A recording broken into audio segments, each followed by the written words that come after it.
Hello and welcome.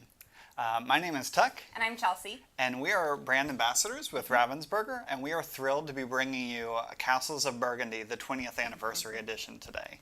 Ravensburger is a publisher of tabletop games ever since 1884, including Villainous Line, the Back to the Future, Dice Through Time, Labyrinth, Horrified, Minecraft, Builders and Biomes, and just some really fantastic games. Yeah, and so much more. we are, a lot of them. And we are thrilled because this is personally my favorite game to do Castles of Burgundy. So we are very excited to be showcasing this today. Yeah, and so just a little bit of information about Castles of Burgundy. So it is for ages 12 and up. It plays with 1 to 4 players. Even though we've actually found that 2 players is probably our favorite, and it gets a lot of recognition online as being a wonderful 2-player game. Yeah, it has definitely become a, because it is currently both of our favorite game, and I think we're both obsessed with it, it has become a big date night game. So we highly recommend it for 2 players, and to check that out especially. But it does play 1 to 4, so you do have that option, and we have played it with larger people, and it's been very enjoyable as well. The playing time is about 70 to 120 minutes. And it is priced at $39.99, and it is available on Amazon and in the U.S. And then just a huge shout out to Stephen Feld, who is the designer of Castles of Burgundy. It is amazing, and we're going to be showing off all of the details and the pieces, and we're really excited to get talking about it. Absolutely. Yeah. So tell us a little bit about the theme here. Yeah, so the premise of the game, so as an influential duke in the 15th century France, you do everything in your power to make your land flourish through strategical expansion and trade. So from academic progress and city development to agriculture and trading, there are many roads to prosperity that are open for you. So you need to choose your path wisely, make your decisions carefully, and lead your realm to fortune and prestige. Yeah, absolutely. So I kind of want to talk about all of these different pieces because they are wonderful. One of the big things, if you've seen this game in the past, the 20th anniversary edition updates a lot of the artwork, updates a lot of the icons, really makes it really clear as to what's happening. Pretty much everything you can kind of see and say, oh, I know what that does. And then it also just looks really beautiful as well. Okay, so out here in the middle we have our main board here, and this kind of keeps track of almost everything. It's got our score going around the edge. We have our bridge here that will help us track the turn order. It has all of the individual pieces out that we'll be getting. It also has all of our trading goods here, which also, and we'll kind of talk about that later, but also tracks kind of the progress as we go through the rounds and the phases, which is really important. And then here we have our player boards. Now the player boards are really cool because they're double-sided. And so this is the side that we currently have. Yeah, and let's show it on the main screen there. Yeah, sorry, let me hold that. Yeah, so the main one that we're doing all looks the same, and this is just to kind of get used to it, to make sure that you're all playing really fairly, but every one of them has a unique opposite side as well, and so you can see the colors are different, they're in different shapes and sizes, and so it really gives some great replayability to it. Absolutely. All right, we also then have some informational cards, and those are double-sided as well. These give kind of a basis as far as what each of the tiles do for you. And then on the back, there is information on how to score points and actions that you can take and different things like that. So, like I said, every piece is just really well crafted to it. Absolutely. All right, so the structure of the game itself, the game is played in 5 phases, and then each phase has 5 individual rounds. Players use those phases to accumulate victory points, and then at the end of the game, the player with the most victory points wins. So one of the other things about this that I didn't mention, the game board itself actually has 2 sides as well. So we are playing on the side that works for 2 or 3 players. You'll notice that some of these spots have a 3 on them. You would fill those up for 3-player games. So it kind of expands the more players that you have. And then on the back is for 4 players and has even more spots. So that you're not competing quite so much over limited resources. Yeah. All right, so now I think we should determine who gets to be the first player, and we do that by rolling a dice. Yeah, absolutely. Yeah, should we both roll one? I got a 4. I got a 6. All right, so you're going first.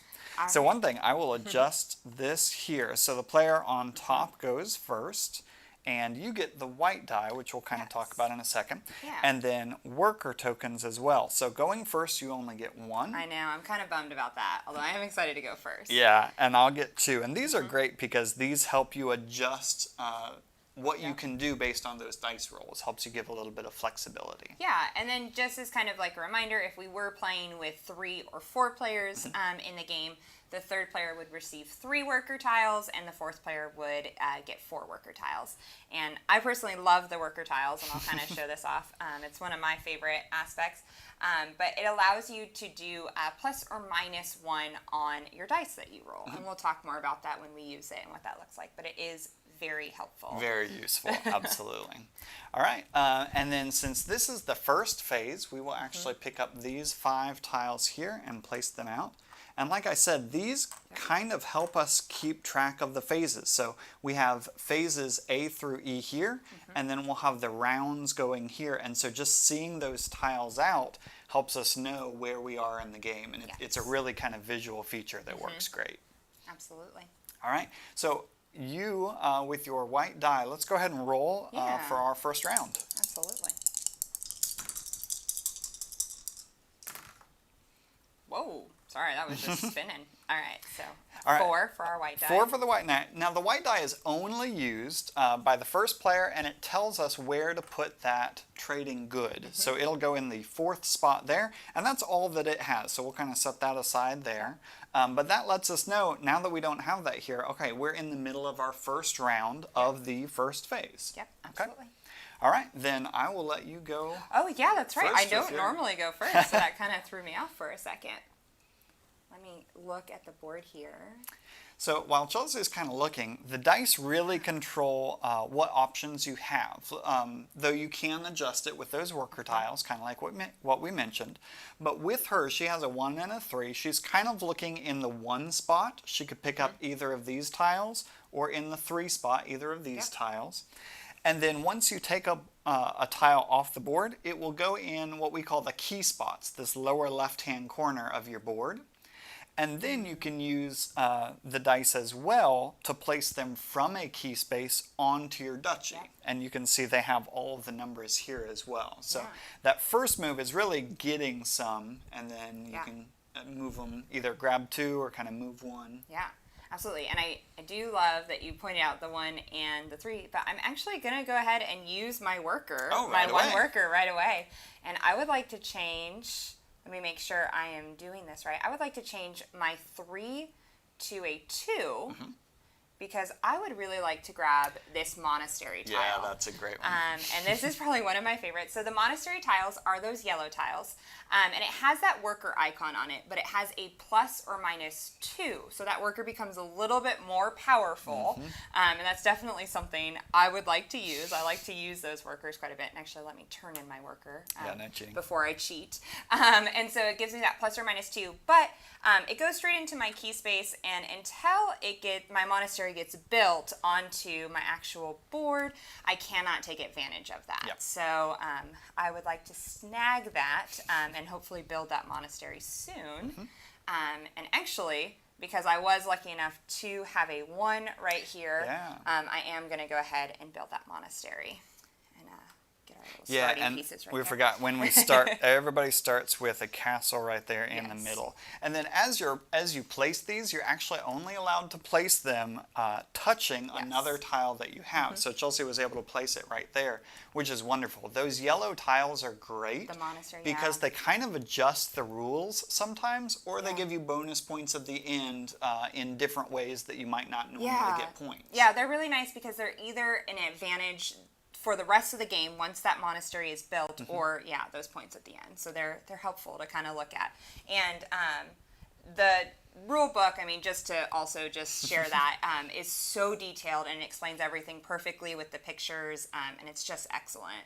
honestly. Yeah, it's one of those games, a lot of times you might get frustrated because you have a question and the rule book doesn't really describe it. You may have to look online or something. This one, we have never had any issues going straight to what we needed and getting an answer to And then question. even just the pictures on the tiles really explain what they are and what they do as well. Very descriptive.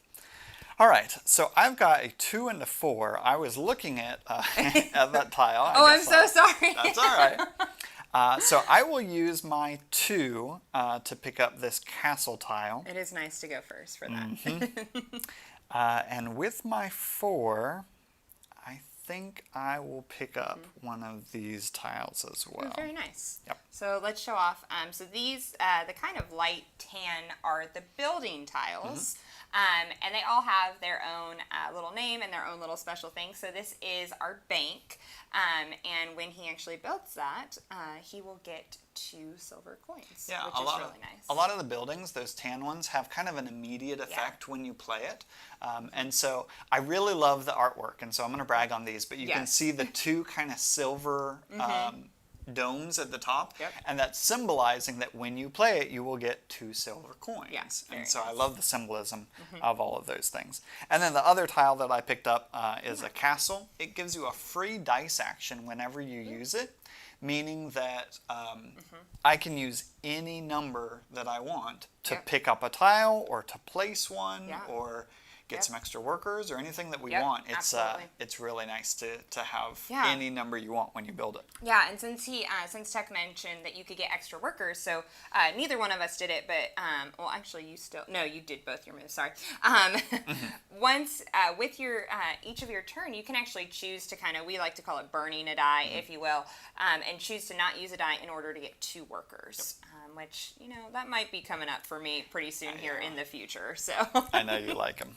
I do like the workers, and now that I have that monastery, I will want to use them. Absolutely. All right, so that was the end of our first round. So we will go ahead and roll again. Ooh, okay, so a 2. So next one will go to the 2 spot. There we go. Nice. And we haven't mentioned these too much. We actually start with 3 on our board. Chelsea has 2 because one of them was able to stack the same color there. And I have 3 different ones here. You can take a sell action as well with one of your dice because each of those goods has a number on it. So for example, this one here has a 3. And so if I took one of my 3 dice here, I could sell that, and that gives me coins that I can use as well as immediate points. And so being able to pick those up are wonderful to be able to kind of sell them and get more points. All right, so I'm going to go ahead. I'm going to use my 6 here, and I'm going to pick up a building, and I'm going to grab the church. And so the church here, when I place the church in my duchy, I can then, once I build it, I can immediately take from the board, I can take either a mine, a monastery, or a castle, as long as it is out there. And I can then, of course, go ahead and place it straight into my key space and hopefully be able to build that later on. So I'm going to take the church, and I'm going to go ahead and actually use my 3 to immediately play my church. Oh, that's awesome. Right there. And I would like to take the mine. Very nice. And put that into my key space. Mines are great. It's one of the few ways, besides selling, that you can get a silver coin. And silver coins are great. At the end of the game, you get a point for every silver coin that you have. Or at any point, in addition to your 2 dice actions, you can turn in 2 coins to get some of these special middle tiles. And they come out, and they are all kinds of different ones, and can generally be very pretty helpful. good. Yeah, absolutely. And then you can see that we both, each player starts with 1 silver at the beginning of the game. So we each already have 1 silver up there. Absolutely. Now, Chelsea will also get points. Now, there's a rule when you finish a section. So you can kind of see this first one is only 1 large by itself, and it's kind of surrounded by other colors. So you get points when you finish a colored section based on what phase you're in. The earlier phases give you more points, and what size the region is in. Now this one's only 1 large, and so it's not worth as many points but we are in the first phase. And so you can see on the top is the size, so it's only one large, so you'll get 1 point. But we are in phase A, which means you get 10 points for completing it. So that is 11 points right off the bat. Yes, thank you. So let's go ahead and move your tracker, and you have pulled into the lead there. Thank you. All right, I've got a 3 and a 2. I think I'm going to do kind of the same thing here. I'm going to use my 3 to play my bank, and I'm going to put that there. Moving you straight right back with me at 11 points. Even at 11 Not letting points. me get ahead too far. And since I played the bank, again, it has that immediate action, so I will get 2 silver coins. And then I have a 2. I don't see much that I can do with that. And the 2s are empty. And the 2s are empty here, so there's no tiles to pick up there. So I think what I'll do, because I'm hoping to maybe pick some of those up, I'm actually going to take that sell action. And so my grapes have a 2 on them. So since I've got a 2, I'm going to use that 2 to sell my grapes. And since we're playing a 2-player game, that'll be worth 2 points immediately. And 1 silver coin. So you always get 1 coin every time you take a sell action. And just to kind of show that off, I mean, it shows it perfectly right here with that little icon of the silver, and then also the different points and how that looks. Exactly, so, yeah. And so you actually will earn 2, 3, or 4 points for each tile, depending on how many players you have. So since it's just a 2-player game, I'll get 2 points for doing that. Yeah, very nice. And you have a lot of silver. I have a lot of silver. Do you wish to use any of that silver? I mean, I don't really want you to, but... Yeah, so I can, in addition to my dice actions, I can buy one of those. I think I'll turn in 2 silvers to get one of these the livestock. So our green screen doesn't really like the livestock too much, so we have some, just in time for spooky season, we have some ghost-looking goats here, just kind of floating. Maybe if I hold it up that way, you can kind of see our livestock a little bit better with those goats. And then I'll let you explain your livestock. Yeah, so livestock tokens are wonderful. They're a really good source of points if you can do this right. There are different kinds of animals on different tokens. So we have some sheep out. I've got goats, and there's some more goats here as well. There's also pigs and cows as well. They're just not out. Not out yet. When you play those, as long as you play them in the same area, you will kind of accumulate points if they're the same kind of animal. So I've got some goats. I see some goats out. I'm kind of hoping to group them together and get some extra points. I like what you're thinking. All right, that's the end of the round though, so let's roll again. Whew. Oh goodness, I got some 4s. All right, so 1. All right. Well, I am going to go ahead and, oh man, there are a couple of things I want to do. All right, I'm going to go ahead. I'm going to use my 4 so I can get that mine built, because I do definitely want to get into the point where I can get silver at the end of this phase. I like that. I like that whole motion. And then I'm going to go ahead and take the boat. Ooh, all right. Yeah, I was thinking about burning that die because I do want my workers with my monastery tile, but I also don't want to miss out on that boat. So, absolutely. And since I had the 4. All right, I've got my move actually planned out here. So with my 3, I'm going to pick up the goats from that 3 spot there. Now, just as a note, I am full in my key spaces here. I could technically pick up another one, but I'd have to discard one, which is almost always a terrible idea. So at this point, I'm now going to try and get these out of here as much as possible to clear up my key spaces. I'm going to use my 6 to play my castle here. And then again, the castle, the icon of that looks like a dice. And so it means that when you play that, you can take a free dice action of whatever number you want. So in playing that, I can now basically pick a number and do any action for that. So I am going to choose a 4, and I am going to put some of my goats out in my livestock area right there. And I kind of, Oh, so you will actually all of a sudden go ahead and move 3. Yep. So I've got 3 goats in that space, so I will move ahead 3 points. Look at you. Just going into the lead already. All right. And actually, I have 2 silver. So in addition to my dice, I'm going to spend my 2 silver and get another castle as well. Because those free dice actions are really helpful. I'm a little jealous. All right. All right. Okay. And a 6. Ah, sorry. Tried to escape. All right, now as you can see, we are moving farther on our round tracker. So we have this one and one more round, one more round, and then it'll be the end of the phase. And at the end of the phase, we kind of reset everything. Yeah. So if there's something out, we want to be looking to try and snag it. I know, it's tough because there's so much I would like to do in this time. All right, so I'm going to go ahead. Man, I'm struggling. Okay, I'm going to use my 2 here to go ahead and put out my boat. Now when a boat is played, a few things happen. So Chelsea will get to pick from any of these locations. Go ahead and one take pick that up. and That build. makes sense, yeah, because she already had 2, so that's a third one.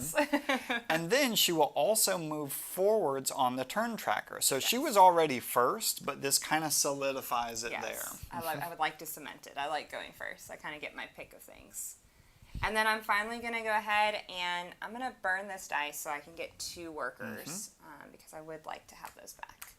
I miss those. Very nice. That's yeah, my turn. and so getting workers you can do on any dice number. Yep. And then those are great because you can adjust your numbers. Yeah, it's been hard not being able to adjust my numbers, but I did get right away what I wanted at the beginning. So I feel good that's about the way that. to do it. I think I may need to do that. I may need to use some of my workers because with the 4s, there's no 4s here. I have a few things I might be able to do. I think I'm going to use one of my 4s to play another castle. So I've got a spot here. Whew. Now in playing If that you could castle, finish that. I know, I'm looking to. In finishing that, I get a free dice action of any number I'd like. So I think I'm going to take a 1 so that I can pick up this boat here. They are nice. The boats are very nice. Yeah, maybe get some goods and then also maybe get to where I can go first and snag some of those things maybe at the beginning of the phase when we've got all new things out. And then with my other 4, I am going to adjust it. So I'm going to turn in a worker tile. I am going to move my 4 to a 5. And then I will play some more goats in my field there. Now, the thing about goats here, the thing about goats, since I already have goats touching, I had 3 on this tile and 3 on this tile. They now make a total of 6 points that I move forwards this turn. So like I said, they build on each other and they really start getting you some good points. Does work really well. You're almost off of the screen since we don't have the top of our board showing. So it'll be interesting to see if you do go off the screen, will you make it back over into points? Yeah, that's my plan. You know. I started off so well. I had a jump in the front. Now I'm just hanging back here at 11. A little bit. You'll get there. All right. And so this is our last round of the phase. 2 here. 2. Thank you. Very nice. All right. So give me a second here to think. I'm sorry.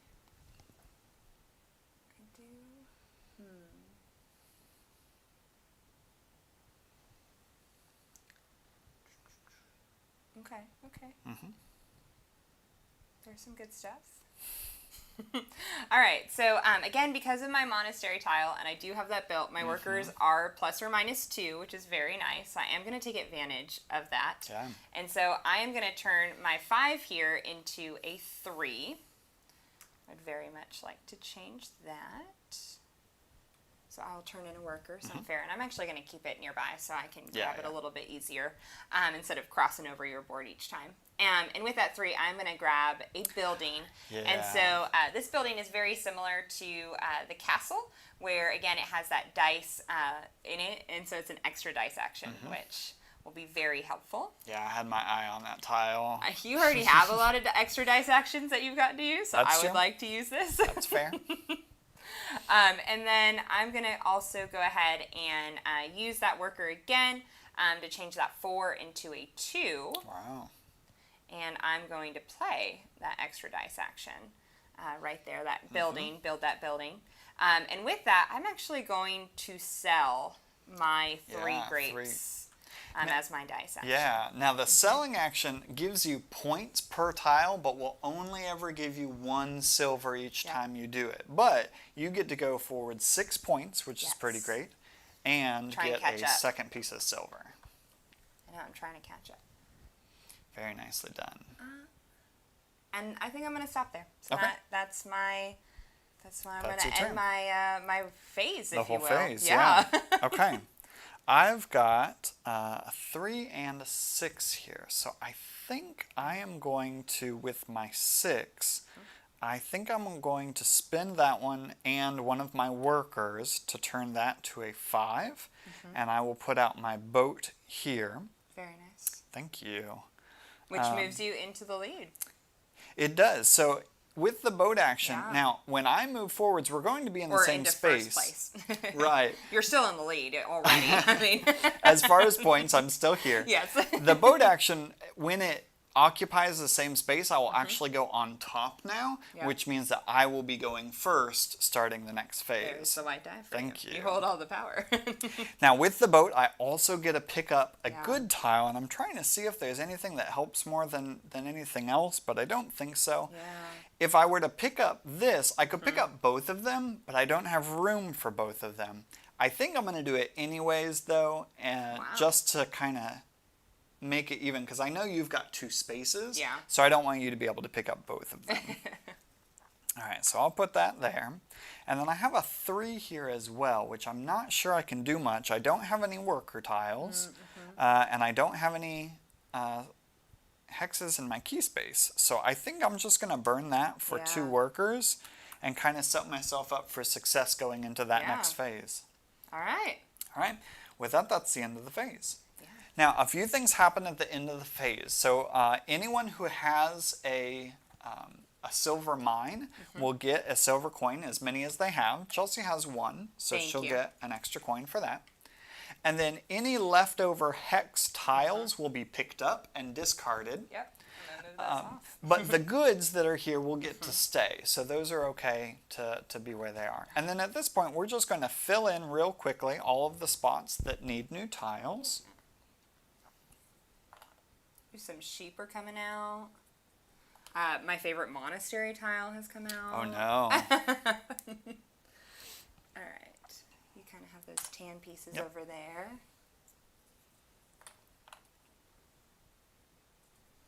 Get some new nice center pieces out.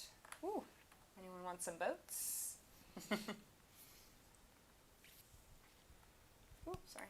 Very cool. All right. We need one more building right there. Good. Nice. And for our phases, our rounds. Cool. Awesome. All right, we are all set up for our next phase then. And then because I played that boat, I now get to go first and roll the white die. Yes. All right, we've got a 1 on the white die, so this will go here. Very nice. And then I've got a 6 and a 3, and I've got brand new things, so I kind of need to take a second and look through these. I know, you gotta go first. There's no goats, which I was really hoping for. We do have some cows and some sheep out, which are very cute, but not what I was going for. Okay, I think with my 6, I'm going to use one of those worker tiles and turn it into a 5 and snag the silver mine before you do. Because that's wonderful to have.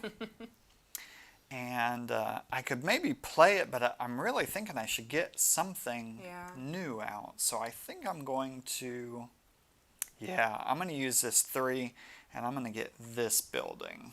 Very nice. All right, So this building is the town hall.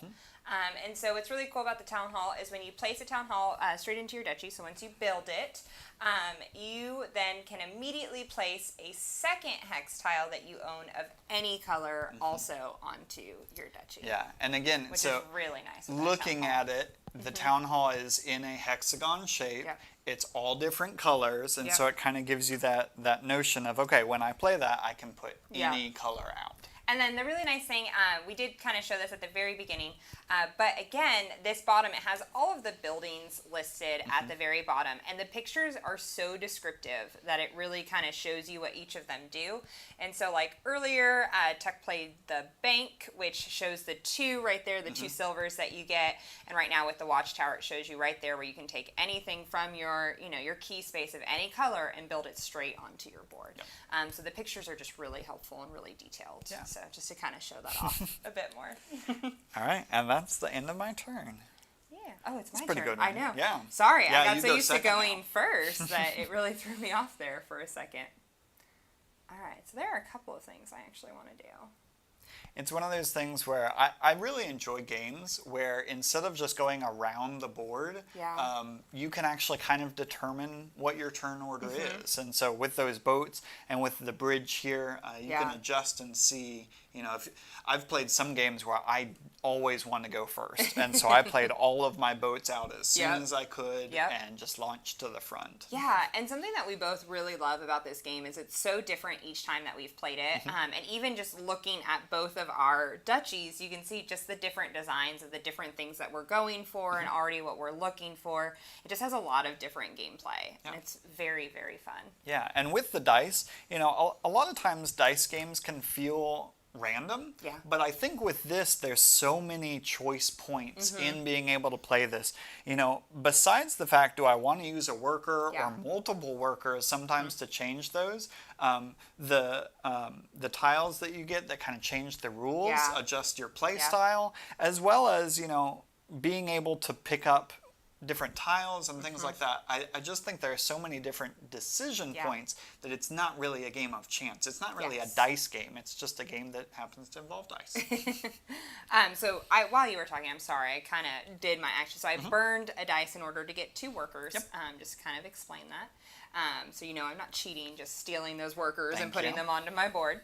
And even though I do have that monastery where I can do plus or minus 2, I'm just going to use the worker as a plus or minus 1 and change that 6 to a 1, actually. Kind of wrap around. Yeah, which you can do. So I'm going to turn in, I should have put it over here. There's a couple. And I'm going to take this building in the 1 and put that out there. Thank you. And I already have this building, but I would like it again, and it is that extra dice action. So I'd very much like to have that. The only thing that we haven't mentioned yet is because I have played that extra dice action building in this little section, I can actually not play this one over here because you cannot have 2 buildings that match. That's right. Yeah, so you can play it in another one of your locations, but you can't have the same building in the same kind of area. Although my favorite monastery tile is out, so maybe I might be able to change that. Maybe so. Yeah, again, so the monastery, these yellow tiles kind of change the way that either the game is played, some of the rules, or getting those extra points. Yes. And I think you're talking about this one here. Yes, it is my favorite monastery tile. And it shows that 2 tan showing those building and that equal, meaning that you can play the same building in the same location. And it is by far one of my favorite tiles because I like to then stack up kind of those buildings that I really like to use, like the extra dice action and the watchtower, which just gives you 4 automatic points and it's out right there as well. You may be giving away some of your I know, gameplay I'm kind of here. telling you some of my secrets. I'm hoping that you will be kind and not steal them from me. We'll see. We'll see. Oh, wait, before we roll, actually, I would like to turn in, before my turn is over, I'd like to turn in my 2 silvers, and I would like to grab this mine in the middle. Nice. So hoping when we end this phase, I'll get 2 silvers. Yep, that's awesome. All right, I got a 6 for here. And then I've got 2 5s, so I'm not sure that'll help too much. I know. I don't really want it. I haven't gotten too many of those buildings out yet, though. You need it. Thank you. I appreciate it. I think... I'll just be very sad. Boy, okay. I will adjust one of these with my last worker to make it a 4. And I would like to pick up this boat. And then I'm kind of full in my key spaces here. Yeah. And I don't have a great plan of how to get any of them out there.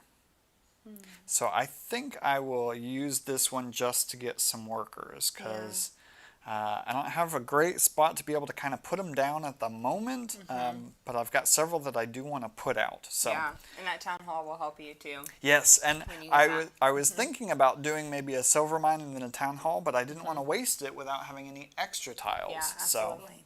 So. All right. So I was kind of thinking a number of things, honestly, while you were going, and now I kind of forgot all of them. Because, of course, why wouldn't I? Okay, I remember now. So I'm going to go ahead and use my 5, and shockingly, not to get the monastery tile, I'm going to play that extra dice action right there. Yeah, that's great. And go ahead and grab that monastery tile off, kind of throw you off the scent there. And then with that, too, I'm going to play that monastery tile right here. Very nice. And again, that is the monastery tile where I can now play the same building in the same location. Yeah. Which I kind of already shared that I was probably going to do that. Yeah, but you followed through, so that's good. All right, we've got a 1. And as you can see, the more as we go through these rounds, they get a little bit quicker once you kind of figure out what your gameplay is kind of going towards. Yeah. And just as you kind of get used to, taking your actions and what you can do with those dice and things like that. Absolutely. All right. I will start off. And now, as I say, the gameplay gets faster. I then stop and think a lot here. For a long time of like, okay, what was it that I was going to do? Okay. I think I'm going to take my 3, and I am going to play my town hall here. Nice. And so again, I can now take any of the hexes that I have in my key spots and play them out onto my board. Yeah. I think I am going to use it to play my silver mine, and I'll do that here. And then with this 4, I am actually going to play my boat here as well, which lets me pick up a tile. I think I'm going to take this 6 here because I can stack that. Yeah, and it will definitely move you and even move me further just in being case. First. Yes. Yeah. And that's my turn. All right. That was a pretty good one. That was a good turn. Okay. There are a number of things I would like to do, and I wish I had more silver, to be honest with you. Yeah, I don't have any, so I may need to take some turns to do some sell actions and get some coins. Yeah. Okay, I am thinking I'm going to go ahead and I will use my 4 here. I'm going to pick up a building. And I mentioned this a little bit earlier. This is the watchtower. And again, I just love all the details. And I know Tuck has mentioned it a couple of times, but you can see right in the flag, there's a little 4 in there. And so once it's played, I immediately get 4 points. And that is just kind of added to my score. And so that is the watchtower. I'm going to place that there. And I'm trying to see if I would like to do anything else kind of with my 5 here and possibly change it to be something. And I think I will actually. I'm going to use my worker here to go ahead, and I do have that monastery to change it by 2, so I am going to change it to a 3 in order to get these 4 cows. Oh, very nice. And take these this livestock. And so I'll kind of show them off, but they'll kind of be ghosty cows. But again, it's the season for it. So these cows are haunting your screen at the moment. and those are really nice because generally you'll see animals in numbers 2 to 4 of them, and so snagging a 4 is great because again that's just an extra point when you play those. And then knowing that you don't want them is even better. Yeah. All right, let's roll. And we are getting close already to the end of this phase. Yeah. All right, I've got 4. That'll go there. And then I've got 2 and a 5, and I'm still going first because of where I am on the bridge here. So I will I think first thing, I'm going to turn in a worker to turn my 5 into a 6, and I'm going to go ahead and sell these tiles. It looks like some honey or marmalade there. So I'm selling 2, which again will only give me 1 silver coin, but does give me 4 more points. So I'm officially off the screen there. Yes, kind of. There's like a small hint of you still on the screen. And then with my 2, you know, I'm going to spend my last worker tile. I'm going to turn this into a 1, and I'm going to snag this boat. I was kind of hoping to get the boat because I did get a 1. Nope, my boat. That was very good. Thank you. Very, very good. So that does change up kind of a bit of what I was thinking of doing. I'm sorry. That's okay. All is fair in love and Castles of Burgundy. Yeah. It's kind of like war in a way, right? To progress the best. So I'm going to use my 1. I'm going to definitely get that mine out so I can end up with 2 silvers at the end of this phase. And then I'm going to go ahead and play that 4 and also get my cows out so I can get a couple of points and try to catch up with you here. Very nice. All right. All right. Roll it up. This is our last round of the phase. Make it count. All right. This will go to the 5 spot. And then I've got 2 4s to work with here. So that is not at all what I wanted. I was really trying to put that in that spot there, and I just don't have the dice to do it, unfortunately. Boy, all right. I think I'm going to kind of need to set myself up for the next round. Yeah. So I am going to burn 1 of them for 2 workers, which are great. And then even with that, I know I haven't seen my favorite building has not come out yet. The boarding house where you get 4 workers when you play it. It's my favorite. Those workers are so valuable, as you can see. Yeah. They really help. Extremely useful. I think what I'm going to do, to kind of set myself up for the next round, I'm going to spend both of these. Wow. And I'm going to turn a 4 into a 6. Wow. And I will pick up this one. Yeah. And so this building will let me place a... the market. Yeah, and so the market, when you place, once he builds it, then he can immediately take either a ship or livestock, so that blue or that light green, which you can see are the roofs of the house. Again, I very much love the detail in this game. From any of the 6 spots on the board, and then immediately place it into his key space. Yeah, so I'm hoping there'll be like the perfect livestock out there. I'm just moving this all over the green screen. I'm hoping there'll be a perfect livestock tile, maybe some goats in the next round. Yeah, that was really good. All right.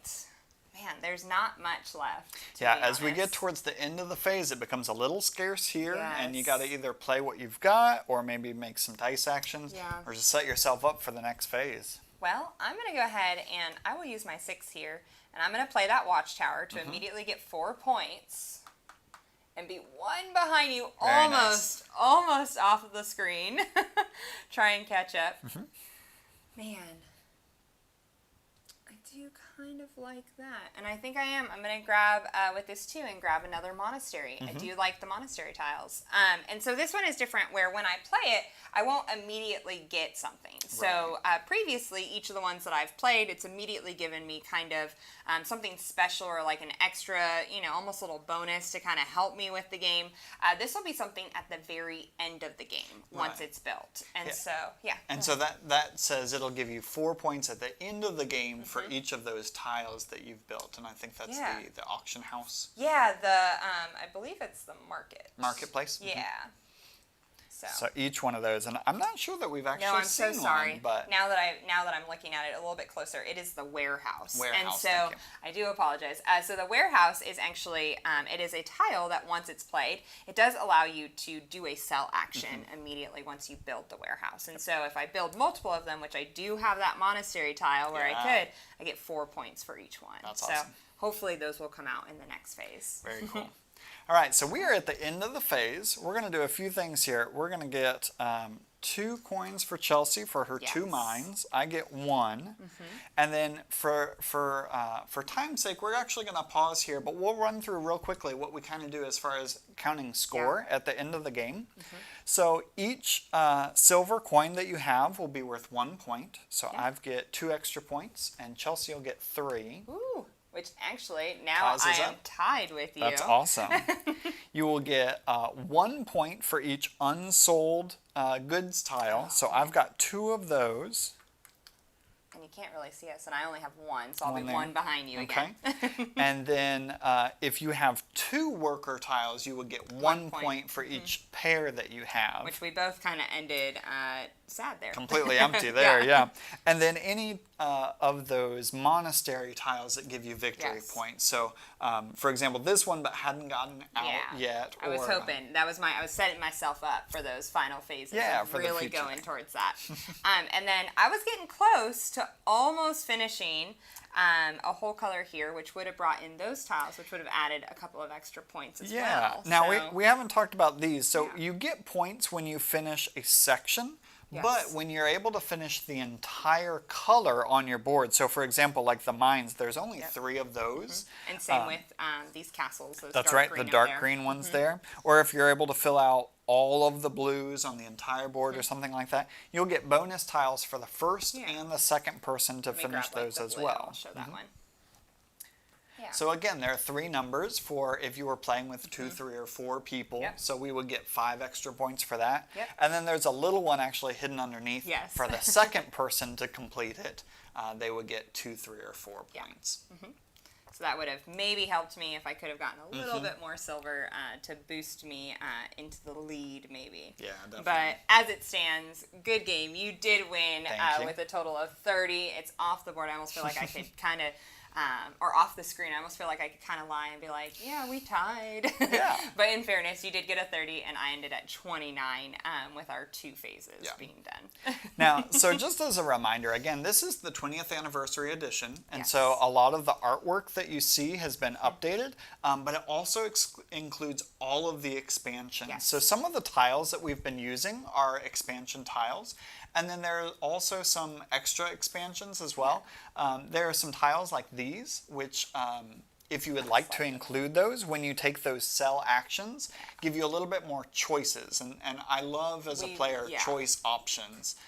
As far as, do I want to sell? Because maybe that'll help me. It might give me an extra dice action or extra workers if I'm selling the right kind of a that good. 4 workers. If let's say this was the next one, because you would put them kind of like this side by side. A trading route. Yeah, a trading route. And so if I were to sell that 4, and because it is red, and that screen kind of went away, because it is red, I would have placed it right there and been able to get those 4 workers. Yeah, if it matches the color. And you still get the points and the silver and all of that, but it's a little bit extra, and we've really enjoyed playing with those extra trading routes. It kind of adds more choice and a little bit more excitement as you kind of play with that. Yeah, absolutely. So we definitely recommend Castles of Burgundy, especially the 20th anniversary edition. We've had a fantastic time playing this. Like I said, it's for 1 to 4 players, but it really works really well as a 2-player game. It flows really great. It goes pretty quickly, and we've just really enjoyed it. Yeah. So again, shout out to Stefan Feld, the designer. It's fabulous. As you can see, we've been trying to show off all of the details. I feel like there's so more, and just as you play it, there are just moments where we're like, oh my gosh, like that's so brilliantly done. And so just shout out if we didn't show off enough of them. I feel like it just kind of always surprises you. And then again, this game is for ages 12 and up, players 1 to 4. And it's about 70 to 120 minutes for playtime, and it is $39.99, and it is available on Amazon. So all right, and definitely with that, pick up your copy. Yep, and with that, we'll conclude our demo. We thank you all for joining us.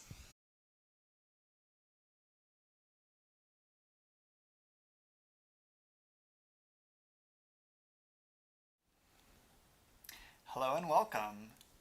My name is Tuck. And I'm Chelsea. And we are brand ambassadors with Ravensburger, and we are thrilled to be working with Think Fun today to be bringing you Escape the Room, the Cursed Dollhouse. So we are very excited about this. It is available exclusively on Amazon in the US right now, and then there will be some localized versions that should be coming out. If they're not out yet, they will be coming out very soon. So this is for ages 13 and up for 1 to 4 players. Yep. It'll take about 2 or 3 hours and is priced at $41.99. So the great part about this is the Escape the Room, the Cursed Dollhouse, is that this is the newest escape game from Think Fun. We're going to be building this, but it features a box that transforms into a 3-story dollhouse, which creates an immersive tabletop experience for escape room fans, which is just really cool. And the players themselves then get to interact with the components as much as possible. And there's even 3-dimensional furniture that we'll be building, and it really makes the game stand out. Yeah, so it's really cool. I say we get into and actually like building this. Yes, and I agree. All right. Yeah, perfect. All right, so we're going to go ahead and straight off, I'm really bad at lifting the top off of this. So I'm going to lift the top off of this box. And right away, as you can see on this side, thank you. Yeah, you removed that protective layer for me. All right, so in just a second here, you'll see on this side of the box that we has the bathroom and the kitchen on the inside, and then Tuck went ahead and already removed that protective layer, which is really nice, that sheet, and so that can be removed, and it's very easy to remove. Yeah. And so I'll let you take that. All right. And then on the other side of the box here, it holds all of kind of those components. So we have the instruction manual and story booklet, which we'll be looking through. There are a ton of punch boards under there. I'm going to take out this envelope of puzzle components that we'll be going through in just a second and kind of place that there. And it also has the solution wheel. And something really cool about this solution wheel is it actually has been improved from previous Escape the Room games, and it now has a locking mechanism, which is super, super cool and really neat. And so there is that solution wheel. So we're going to keep that kind of close by up here. I'm sure we'll need some hints. Yes. And then, again, it has those punch boards, which we'll get out. But also underneath, we have kind of some of that attic stuff. So I'm going to kind of pull all these out. Thank you. And punch boards, and I'm going to lay these out there. Thanks. I'm having trouble getting all the punch boards out. And then lastly, on this bottom side of the box, underneath the tray, we can see that this has the bedroom and the living room inside. Perfect. Cool. Very nice. All right. So, of course, we should always start with that kind of instruction manual and the story booklet. So we're going to pull that out. And so it says very clearly on it, it says, carefully read this manual and do not open or adjust any components until instructed to do so. So I'm not messing with these yet. Right. We don't want to spoil anything. This is definitely kind of the season for spooky, and I feel like we're ready to be spooked out with this dollhouse. Absolutely. All right, so on the first page here, we'll kind of walk through this. It says, follow these instructions or risk spoiling a puzzle. And so the second page begins with the setup instructions, and we are going to start by opening up this component, this puzzle component envelope. And I'm going to be really careful. And as I pass them off to you, really careful not to open up any of the smaller envelopes because those are puzzles. Yeah. Very nice. All right. So I'm going to kind of slide these out here. Okay, so we have a rug, and I'll kind of place them up here until we need them. So we have a rug. It comes with a quilt, which we'll need later. We do have one of those smaller envelopes here, our chest, and I'm going to be careful not to maybe do anything that will pop that open or open it. Kind of make sure that these are visible. And then it also has 3 dolls in here as well. And so there's kind of a nesting doll, a voodoo doll, and a paper doll. Yep. And I'll kind of lay those. Thank you. Yeah. We'll kind of lay those all here. And since we're speaking of dolls and just kind of with these dolls out, Think Fun really wanted to create an escape the room that was as creepy as possible. Yeah, and they succeeded. Yes, they did. And so with that in mind, they selected a theme that exploits the fear of dolls with the Cursed Dollhouse, right? And so the reason being is that the uneasy feeling of being around dolls is a fairly common one I know I have it. Yep. You too? Yeah. And so some people actually feel very uncomfortable around all dolls, just being around dolls in general, while others are very fearful of only specific type of dolls. Yeah. I'm a specific type of doll person. I'm terrified of porcelain dolls. Yeah. I don't like dolls that have hair. The hair throws me off. There's something creepy. They look kind of lifelike. I think that's what it is. And so to ensure that this game creeped out as many people as possible, they included a handful of different dolls, as you can see. So if you're maybe afraid of the voodoo dolls, you have that, and there is a porcelain doll. And so I really love that they worked very hard to kind of creep out everyone as much as possible. And you're right, they did an excellent job at that. Yep. All right, so on the next page here, there are diagrams for how to set up the house and what to kind of place in each room, and you can see that legend. Yeah. All right, so we're going to go ahead and start to get into this house assembly of the dollhouse. And so first, we need to unfold the floor. Okay. Yeah. Very nice. And then while Tuck kind of sets it up over there, you're going to line it up with the 3 slots in the middle of the house. Which he is doing, and it slides perfectly in there, as you can see. And there are also 2 slots on the back wall for these horizontal tabs that can just slide through, which you did perfectly. And then if you flip the house over or turn it on the back, you can actually fold those edges down of those tabs to really lock the floor into place, which is really nice. And again, I love this instruction booklet because it just shows everything in great detail. It goes through all of that. I'm actually going to move that out of the way since we're not using that anymore. All right. So next, we are going to move on to the attic, since we can add that. And so you are popping out kind of the attic wall. Perfect. And then you already have the top of the attic, or kind of the back. And so you can now add both the sides of the attic roof to our attic. Very nice.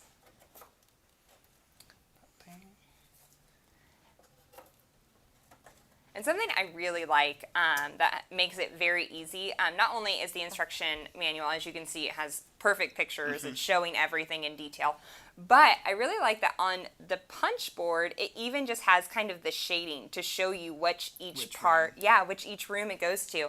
And it does on that that second page, it has that legend as well. So I just really like that attention to detail. All right.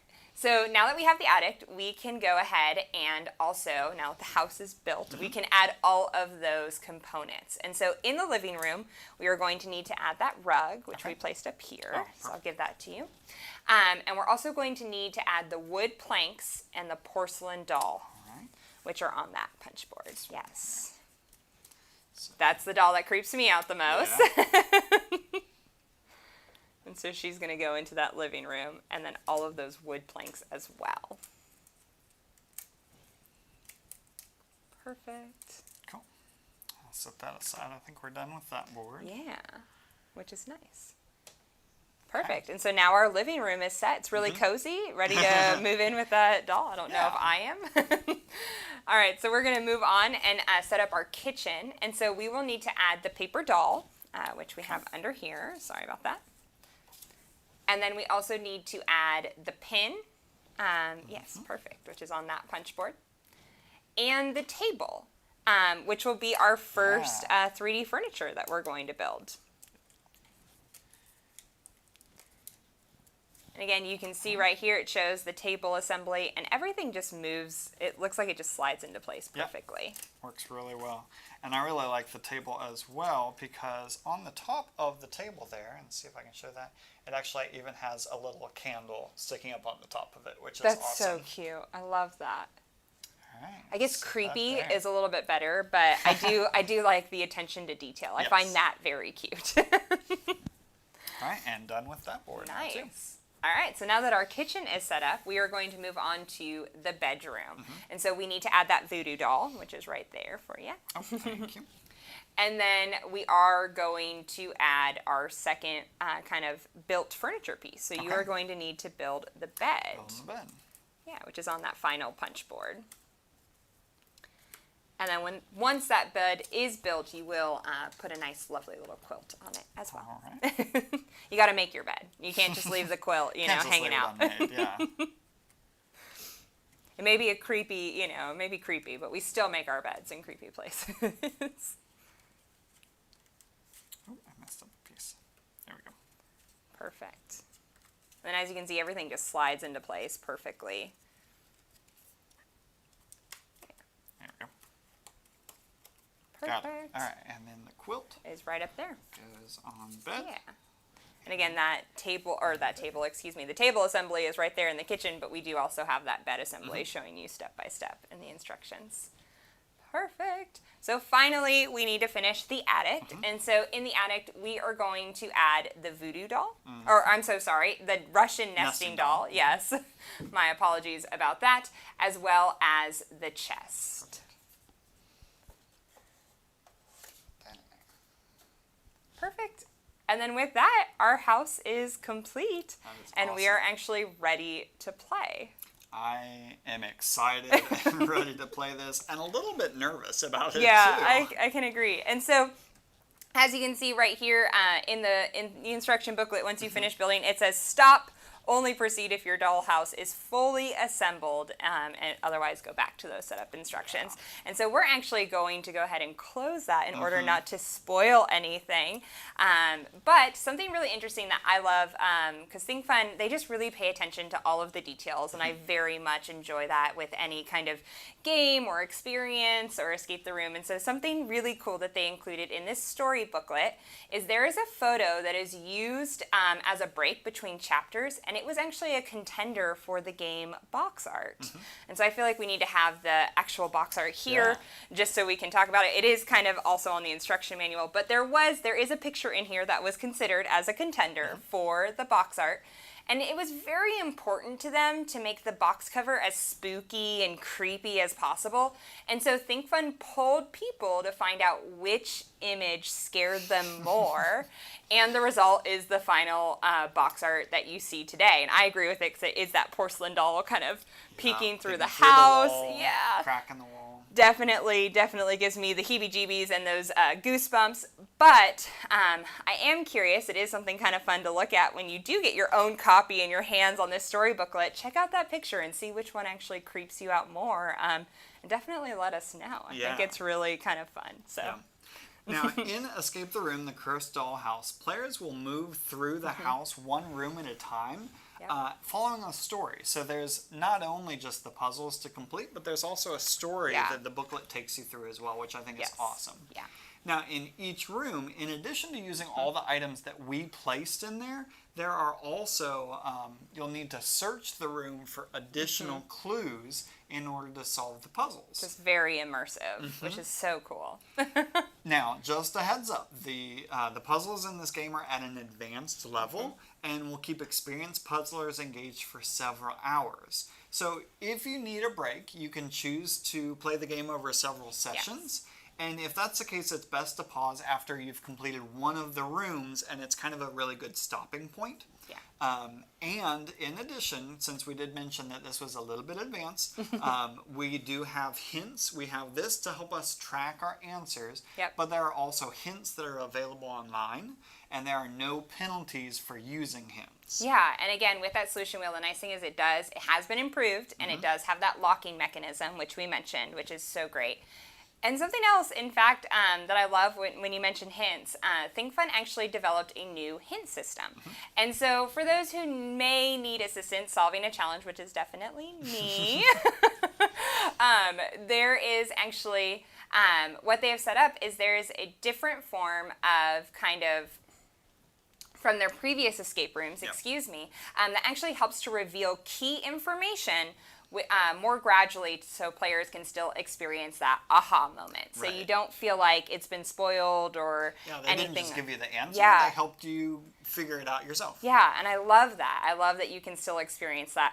Whoa, yeah, we figured it out, and kind of those high five moments that you kind of did it on your own. So I very much like that they really worked to kind of develop that new system. Yeah, not to take anything away from the players. Also, there is a coupon running right now on Amazon.com. I know it's listed in the Twitch chat. And, it looks like 25 Cravata can be used. Yeah, and if you'd like to learn more, you can check out Think Fun's YouTube channel.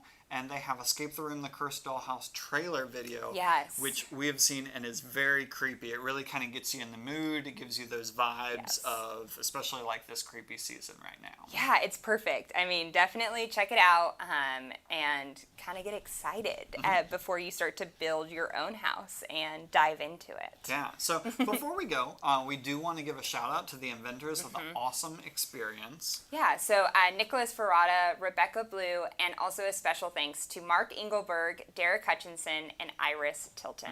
It definitely is. You can see how much love and just attention to detail that they have poured into this experience and just this new Escape the Room. And so we are definitely very excited about it. We've been itching. It's the perfect season right now to dive into it. So I definitely want to encourage you guys to use the link that's in the chat to pick up your own copy today. And we don't want to spoil anything, but we are ready to start solving some of these puzzles. Yeah, absolutely. So, again, this is Escape the Room, the Cursed Dollhouse by Think Fun, and we are really excited to give this a go. Yeah, and so definitely pick up your copy and then let us know if you were able to survive and escape. Thank you all for joining us.